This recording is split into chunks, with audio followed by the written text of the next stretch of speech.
Le plan d'épargne en action est un support d'investissement réglementé qui permet de se constituer un portefeuille d'actions d'entreprises européennes, par exemple des actions cotées, des bons de souscription d'actions, des certificats d'investissement, des OPCVM, des parts de SARL. En sont exclus notamment les obligations et plus généralement tout titre représentatif de dette, des parts de sociétés civiles immobilières, des titres faisant l'objet d'un démembrement entre l'usufruit et la nue propriété.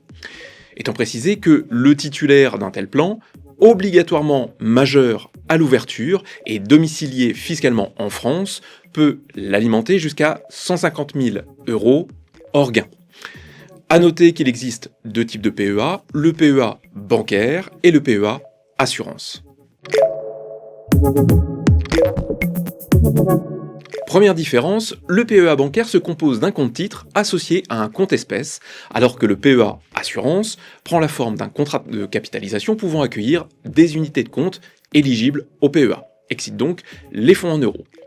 Deuxième différence, seul le PEA assurance permet d'opter, au lieu d'une sortie en capital, pour une sortie en rente viagère. Avantage de taille, lorsque la sortie en rente viagère a lieu après 5 ans de détention, les versements de la rente sont exonérés d'impôt sur le revenu, seuls les prélèvements sociaux sont dus.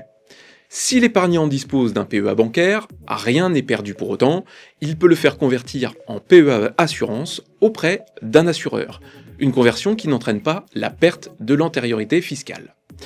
Autre différence, en matière de gestion, le PEA bancaire fait preuve d'une plus grande souplesse. En effet, il est possible d'avoir accès à davantage de valeurs mobilières et de places de marché que le PEA assurance qui est cantonné aux unités de compte proposées par l'assureur qui gère le contrat. Le PEA bancaire et assurance partagent le même régime fiscal. Globalement, les gains réalisés dans le cadre du PEA ne sont pas imposables, à condition d'être réinvestis dans le PEA. A noter que les produits des placements effectués en titres non cotés ne bénéficient de l'exonération d'impôt sur le revenu que dans la limite de 10% du montant de ces placements. Attention toutefois, en cas de retrait ou de rachat intervenant avant la fin de la 5e année de détention du PEA, les gains sont soumis au prélèvement forfaitaire unique de 12,8% ou sur option au barème progressif de l'impôt sur le revenu. S'y ajoutent les prélèvements sociaux au taux de 17,2%. Étant précisé que le retrait ou le rachat avant 5 ans entraîne en principe la clôture du plan.